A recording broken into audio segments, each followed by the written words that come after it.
Welcome to Meekum Presents On the Move, brought to you by State Farm.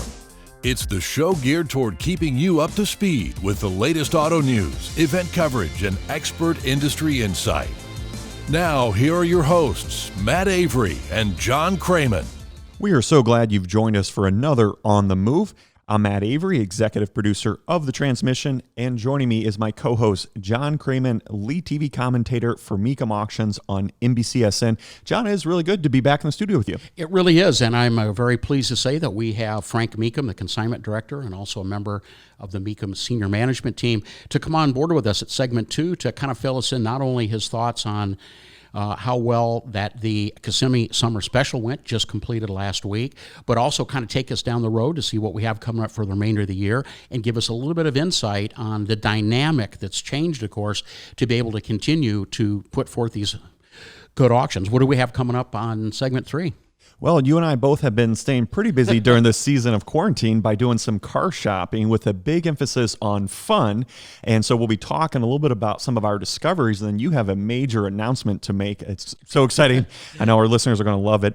But before we do, John, why don't you give us a recap of the summer special? Well, it was really interesting, Matt, in that you're going to Kissimmee in the middle of summer versus in January. Of course, it's the world's largest collector car auction with huge success this year, 2020, another record event. It was a little bit of a different dynamic. I would kind of call it maybe a half scale or a third scale normal Kissimmee, but successful by any standard. Let me give you just some of the raw numbers just starting to come in now. North of a 65% sell-through rate, over 17 million in sales so far, with the high seller, a car that you had actually chosen as one of your cars to look at, and that was the 2018 Ford GT, the white one. It sold with commission for an astonishing $935,000. What do you think of that hammer price? Good pick, by the way. Well, thanks, John. And I mean, like we talked about, I think those things will only climb in interest and value, like we talked about, as they come off that 2-year waiting period before they change hands. So I think it's just a sign of more things to come. Well, and some other big announcements, big news, and that is we have a new auction coming up. It has just literally been announced. We're going to Kansas City this year, Matt, November 26th through the 28th. Bartle Hall, a familiar venue for Mecum Auctions for many, many years. Looks like they're going to be opened, and so we've got 5 consignment collector car auctions remaining for the rest of the year. Let me just run down the schedule. The next one up, of course, is Dallas. That's October 15th through the 17th. 2 weeks after that, we'll be at Indy for the Fall Special, October 29th through the 31st. Las Vegas, a traditional location for us at the Convention Center, November 12th through the 13th. Right after that, Kansas City, as I mentioned earlier, November 26th through the 20th. And we're going to finish up the year in Houston, and the dates of that will be December 3rd through the 5th. And there's also been a online-only auction called the Old Standard Auto Parts Auction. And what that is, Matt, that is a collection of parts, thousands of items that are going to be for sale at Mecum On Time online, running September 16th through the 19th. And what it is this was a business that was started back in 1923 by the original founding members of the Hemmings automotive empire. And there's a lot of these parts that have virtually never or haven't been seen in so many years. It's all going to be for sale. It's a fascinating collection of parts and memorabilia from a bygone era. Go to Mecum.com and look at the Old Standard Auto Parts listings and get signed up to be a bidder. That's going to be extraordinary. That has just popped up on the scene. Well, John, it sounds like we've got a super busy rest of the year. And before we move on from the summer special, one of the highlights, I think, caught you and I both off guard because we've been watching. Jeep has made so much news with some radical vehicles that they're putting out. And we kind of had one show up at the summer special in this form of this really neat 89 Jeep Wagoneer Hellwagon. Yeah, and 2 reasons why this really stuck out, Matt. You and I have talked about the upcoming Grand Wagoneer being reintroduced after many years being dormant, but we kind of shocked the collector car world with a 1989 Jeep Wagoneer. I'll give it away a little bit, referred to as the Hellwagon. The reason why it's called the Hellwagon is despite its mild-manner exterior look with the faux wood grain and white wall tires, under the hood, 707 horsepower transplant. That's the Hellcat engine, the supercharged 6.2-liter V8 that's been around. We've seen it, of course, since 2015, has been transplanted into this, and it sold for astonishing $126,500. I think that's important because it really shows how much significance this Wagoneer platform generally has, and maybe sets a stage for what we might have to see coming up as we get more information about the all-new Grand Wagoneer coming out. What do you think of that Hellwagon? Well, I think one of the best parts is how unassuming it is, John. I mean, from the outside, it's that mild manner, like you mentioned, faux wood grain. And you pop the hood and you've got that modern power plant. I mean, I think it's got a big wow factor. And this thing looks ready to be loaded up with the family and the dog and go for a long drive. I think it's just what a neat piece. Well, and it sold. It was the classic auction situation, Matt, where you had two buyers that were bound and determined to take this home. The reserve came off well short of the $100,000 mark, and we really enjoyed watching it. It was on our television coverage. By the way, if you want to look it up online and take a look at this thing, great pictures up. It's lot number S84 from the Kissimmee Summer Special. I wonder if we're going to be seeing more of these conversions and transplants going down the road. I'm going to say that we are, as the Restomod movement continues to gain traction, even now moving into areas previously not expected. Well, speaking of unexpected conversions and transplants, here's one for you, John. Big news, quite literally, from Texas tuner Hennessey this week with the announcement that they are offering what they call the Mammoth 6x6. They are modifying 2021 Ram TRXs. Yes, the just released off-road monster from Ram, but they are dialing up performance in a big way. Gone is the 6.2-liter supercharged Hemi V8 that delivers 702 horsepower. In its place is going a 7-liter Hellephant crate engine that delivers 1,200 horsepower. They're also adding a second rear axle, hence the 6x6 name. Other upgrades include suspension components, a custom interior, and upgraded LED lights. Just 3 are being built, each costing $500,000, and orders open today. Well, if you want to have something that's fun to drive and a little bit more affordable, let's say, sub $30,000 range, Toyota and Subaru have announced a new generation of their very popular little rear-wheel drive sports car. It's a collaboration between Toyota and Subaru. The Toyota's called the 86 and the Subaru, the BRZ. And it looks like the current car is done, and they'll be releasing a new car next year with a projected horsepower bump going from a 205 horsepower now to 260 horsepower with a old school 3-pedal 6-speed manual transmission as standard equipment. Once again, we'll be seeing that during the 2021 model year. Well, and keeping the sports car theme going, John, there's also news from Nissan that they are going to be showing off what they're calling their Z Proto. We'll be seeing that on September 15th. We talked about this on the show a couple weeks ago, and I, for one, am been really excited about this. I think Nissan's two-door sports cars have got a little long in the tooth, both their Z and their GTR platform. Both are really fun to drive, but when you get behind the wheel of both, they do feel a little dated, and I think a brand new two-door Z sports car is a perfect way to inject some needed excitement. Yeah, and we're all looking forward to that, Matt, wondering if they're going to really tap into the heritage of the Z. Began all the way back in the early 1970s with the 243 and evolving and going through so many variations. Is this the time that they're going to pull out the retro roots and try to tie that in, or will it have more of a modern feel? They're just now starting to release little tidbits of information, and it's still pretty sketchy, including yet we don't know what the name is. Presumably 400Z is the sort of the rumored name of it, but that certainly has not been confirmed, as well as a 400 horsepower 3-liter V6 currently used by Infiniti as the possible power plant, but nothing confirmed. We're sort of speculating, reading between the lines, and we'll be here more about coming out in the next month or two. Well, Matt, shift gears a little bit, literally. I hope I don't embarrass you, but I'm very, very proud to report that our folks at SEMA have chosen you as one of their 35 under 35 recipients. And what that is since 2012, SEMA has had this program to identify what they're referring to as the industry's young rising stars. And I would just like to I'm going to read a paragraph or so of what SEMA had said. I think it's going to help our listeners also to put their finger on the pulse of really what makes you tick as a car guy. So these are the words from SEMA. 13-year industry veteran Matt Avery started his career as a factory-trained technician for Mercedes-Benz, but his love of storytelling first led him to film school, then to automotive journalism, and ultimately his current position at executive content producer for Mecum Auctions in Wisconsin. Along the way, he served as senior video producer for Cars.com, PickupTrucks.com, and has written a weekly Chicago newspaper column, Classic Recollections, and is the author of Copo, Camaro, Chevelle, and Nova, Chevrolet's Ultimate Muscle Cars. That was published in 2018 by Car Tech Auto Books. What drives Avery in his work? Pursuing excellent, he said. Automotive enthusiasts crave engaging editorial and entertaining content, whatever medium that audience, like all of us, wants to be captivated, compelled, and moved by what they see and hear. As a creator, researcher, and commentator, I'm always going for the red line to deliver that. What's in his briefcase? Full-time camera along with wireless mics, audio recorder, a drone, a few LED lights to round out his remote studio kit with a Mac laptop as a production hub and a willingness to keep asking questions. I'm ready to seek out and share any story. And a final comment, favorite pizza topping? Green peppers. Yuck.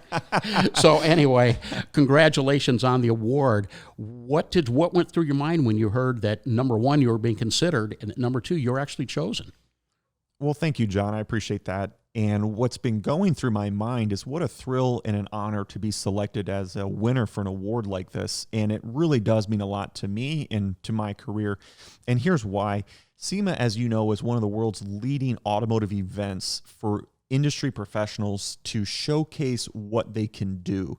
It's a very passionate, diehard group of individuals that are working hard to leave their mark on automotive history and culture, and that's especially true in this under 35 category, these kind of rising stars. It is a very talented group of individuals that are going to be leading the industry in the years to come, and to be included in that group and then to be selected as one of the best, it's just been truly awesome and humbling. Well, as I'd already told you, number one, not only are we very proud of you for the award, but it's also very well deserved, my friend. Mecum Auctions is proud to bring you On the Move with Matt Avery and John Kraman. For more on the world of collector cars, head over to Mecum.com. Now let's get back to the show. Hey, once again, we have got a very special guest with us today, Frank Meekum, Consignment Director, also member of the Senior Meekum Management Team. We're going to get some insight from Frank on not only the success of the Summer Special at Kissimmee, but also how we're going to sort of navigate into the future. And, of course, Frank being one of the key players, not only enabled to make the decisions on how all of this is going to happen, and maybe just as importantly, all about the consignments, getting the consignments in to be able to hold these auctions. Frank, thanks so much for taking time. I know you're busy with your consignment team, but we really appreciate you coming in to chat with us today. Thanks for having me on again. Well, let's begin by saying, give me some of your thoughts on, in regards to any particular thoughts about your strategy, the management mindset, as this company has adapted very well to transition into this new environment we're all dealing with. Well, with the current environment that we're all in, we've had to make a lot of changes and really keep moving. Every time we get a plan in place, it seems that you're shifting, you're shifting and pivoting again. And our team has done a great job, just finishing up the Kissimmee Summer Special, getting the fourth auction, live auction under our belt since the pandemic started. Couldn't be happier with the success of our safety record and overall sales and performance.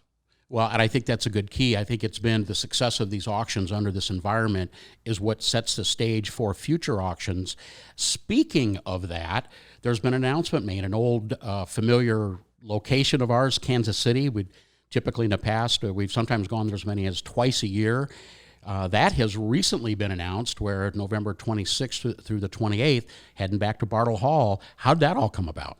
Well, just with the year we've been going through and losing auctions along the way, we've been just trying to add some back and get back into the swing of things. And Kansas City's a location and an environment that we know well and know that we can go there and be successful.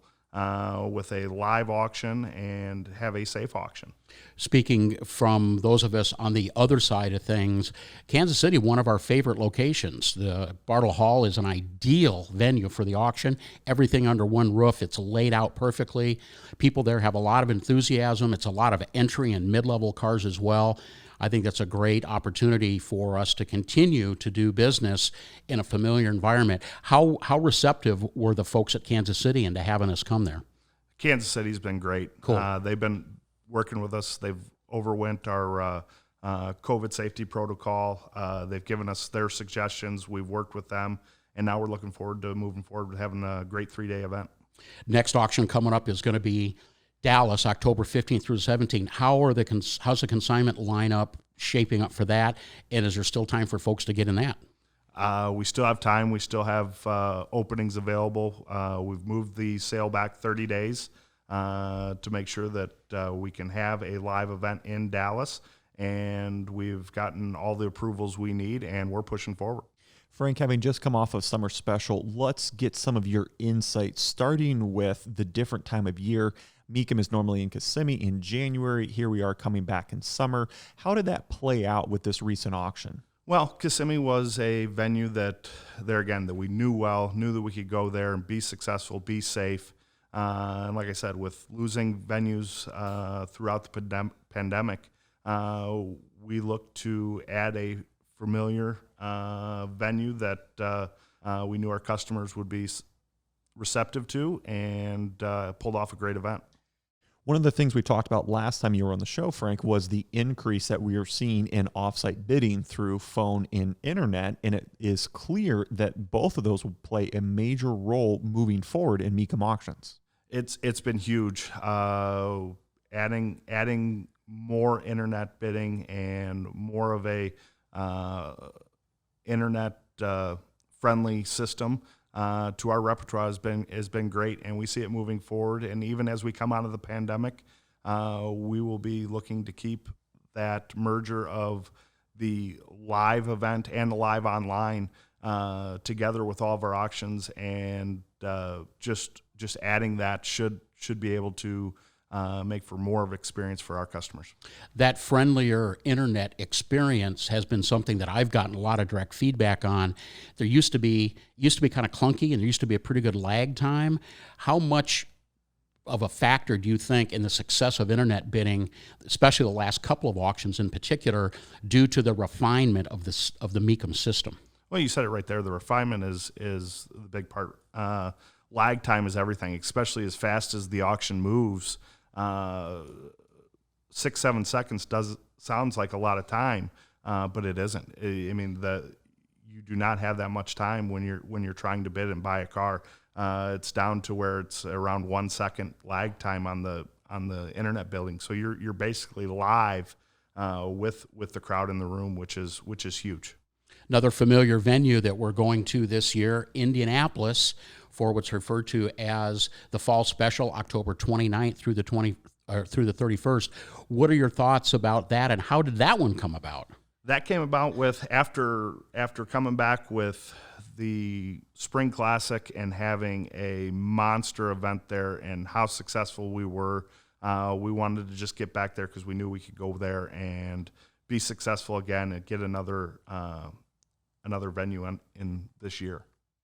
Speaking of going back, in January, Meekum will be returning to Kissimmee, and already some major headliners have already been consigned. Yeah, we're excited. The book is open. We're full force ahead for January, and we're really excited with some of the stuff we're coming with. We have the Carroll Shelby's personal big block 427 Cobra CSX 3178 car that he owned from new until the day he died. We are ecstatic about being able to bring that to Kissimmee and headline 10 days, 3,500 cars this year. Well, I think a lot of people are looking forward to Kissimmee 2021, not only because it holds a tradition of being the world's largest collector car auction, but it might be the time where we turn the corner and we start getting back to kind of business as usual. But even if that's not the case, we've noticed this year that the interest in collector cars and even prices has continued to be quite strong. Has that surprised you in this era? It does a little bit. When you come out of the pandemic, you're not sure what's going to happen, but you find that the hobby is still strong. People are still wanting to be involved. They still want cars.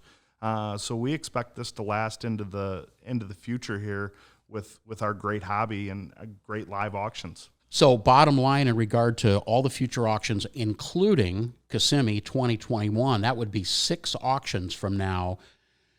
To put a cap on it, consignment books literally are open. People can get their vehicles in. We've made recommendations about this before where we continue to have success auction after auction. Do not hesitate. You recommend folks to don't wait until, I'm paraphrasing, times get better, because honestly and frankly, the market is strong right now and we're holding successful auctions. What do you tell potential consigners? Right now, with the way the market is going, we're seeing record prices on cars. It is a great time to sell your car. Get in early, especially with the live online, with live internet. It is more important than ever to be in early and have good pictures and good descriptions up for people that aren't able to attend the auctions to be able to see your cars and view your cars and be able to make that decision remotely. Well, thanks, Frank, for the update, and congrats to you and the team for a smashing success in Kissimmee. And John and I both are looking forward to the rest of the calendar year and the Meekum auctions to come. All right. Thanks, guys. Don't adjust that dial. On the Move, we'll be right back. Our program is proudly presented by Mecum Auctions, the world's largest collector car auctions. Now back to Matt and John. John, you and I both are always looking at vehicles, whether it be obviously at crossing the auction block or even when we're not at a Meekum auction. You and I just kind of like to keep our finger on the pulse of vehicles that are out there and also ones that we might be adding to our personal collection. Right.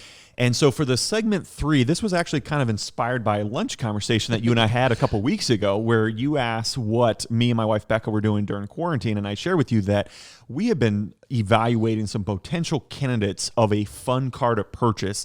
And we thought it would be kind of fun to talk about that. And then you've also got some big news about a fun car that you and your wife Christina have been looking at. We'll get to that later. Yep. So let's talk a little bit about, so you wanted me to share a little bit about kind of how we were going about approaching this. And so both Beck and I wanted a convertible, and we wanted to keep it around the $10,000 price point. Wow. Which we felt like that's a good amount to get something fun. Again, this is going to be a third car, not a daily driver. Okay. So here are some of the candidates, and provide any feedback, insight. Be curious to see what you think about these. So first up, we had looked at the SLK Roadster, the 170 series from 2000 and 2004.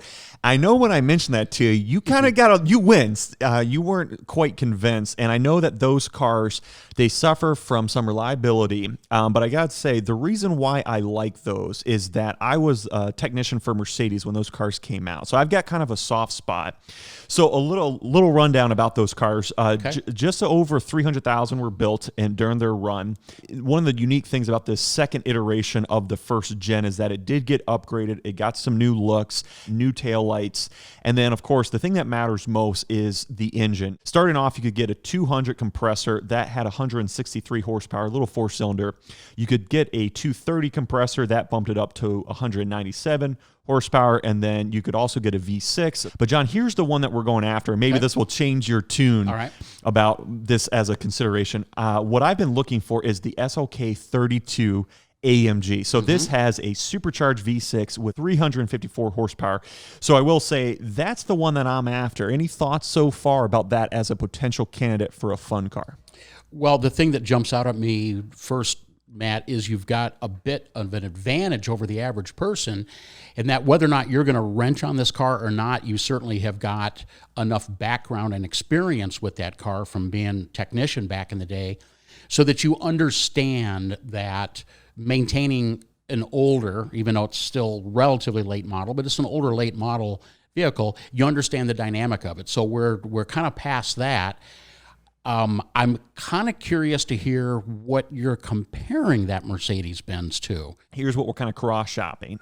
The 2002 to 2005 Thunderbird. Underneath the hood, it had a Jaguar-derived 3.9-liter V8. made 252 horsepower, 361 pound-feet of torque, had dual exhaust, and then it had that removable hardtop with a porthole. So it checks all the right boxes. One of the things that we like about this car is that it really screams that retro vibe. I'm a big fan of the first-gen Baby Birds that were available from 55 to 57. This has all those looks with some of the modern conveniences. My biggest complaint about this one is that there's no edge to it. There's no performance bite. There's no SVT version. So that's one of the reasons why we're hesitant on this one. Interesting that we, at the Summer Special, unrelated to your thoughts about considering one of these, is we had a 2003, a black one sell. I think the mileage was in the high 60s, and it brought $9,000. It did not have the removable hardtop. It was a soft top only.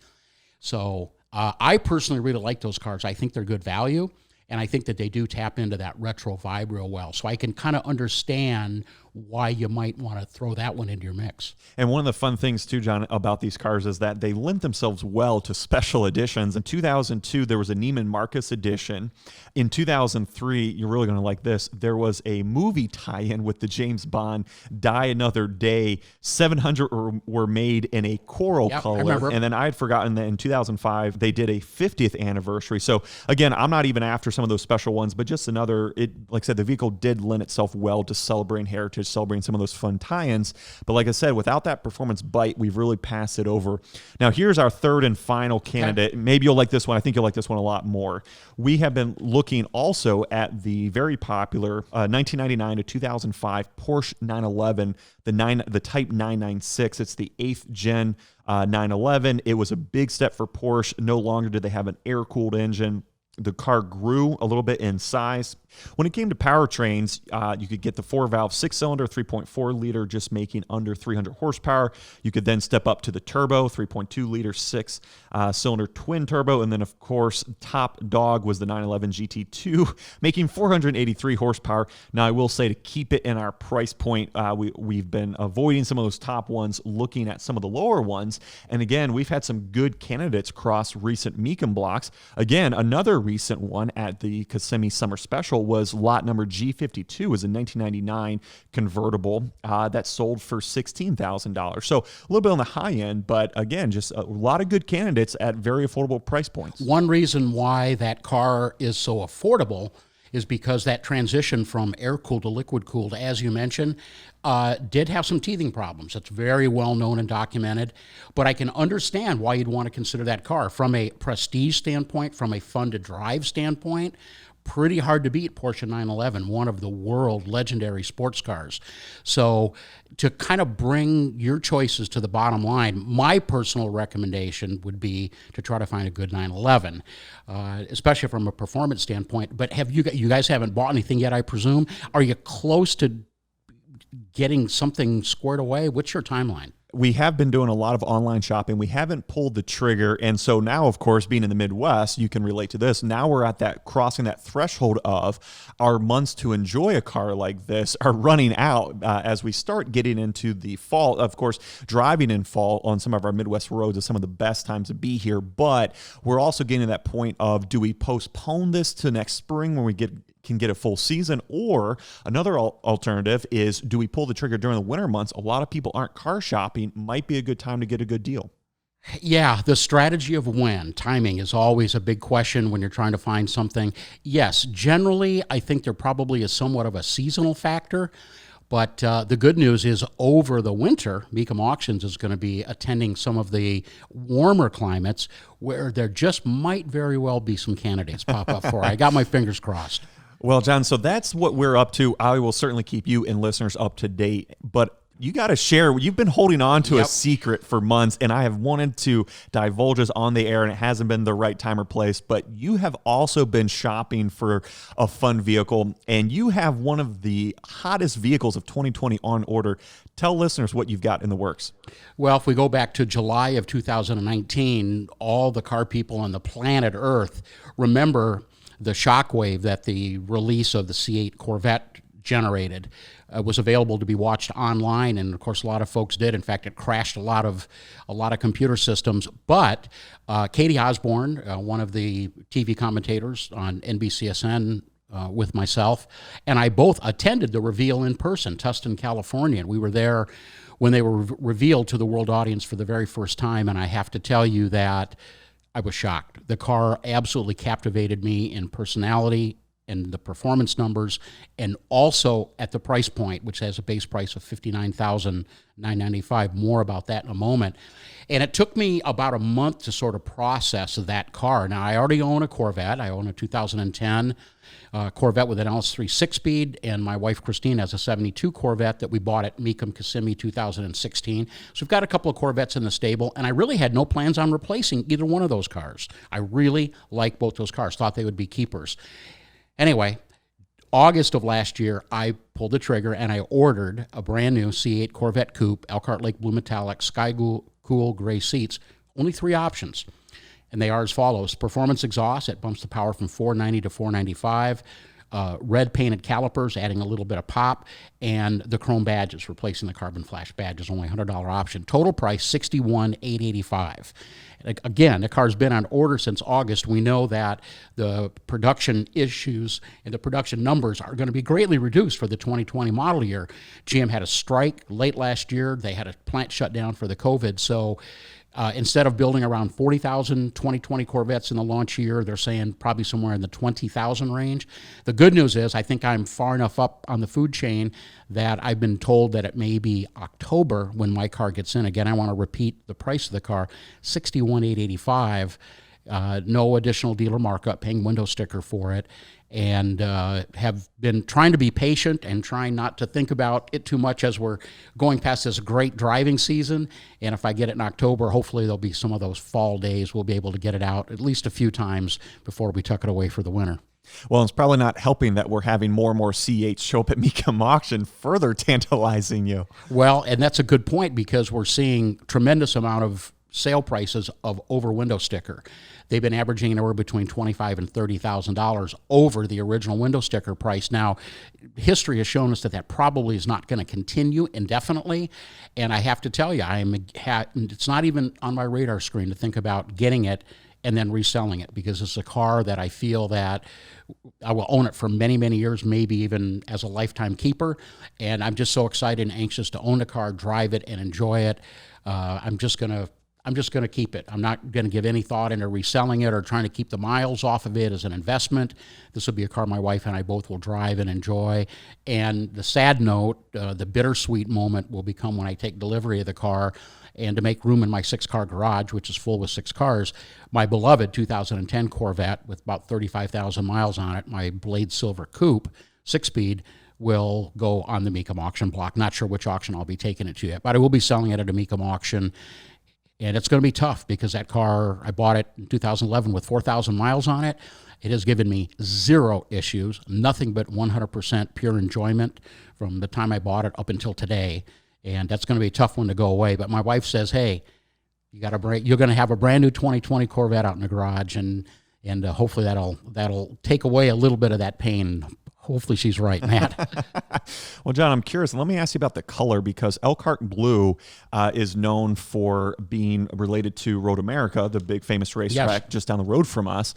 And it's part of the special paint series that Chevrolet has done, where they kind of honor and pay homage to special racetracks. And the current crop of C7 pace cars that are currently at Road America are in Elkhart Blue. So I'm just curious, did that weigh into your decision for that color?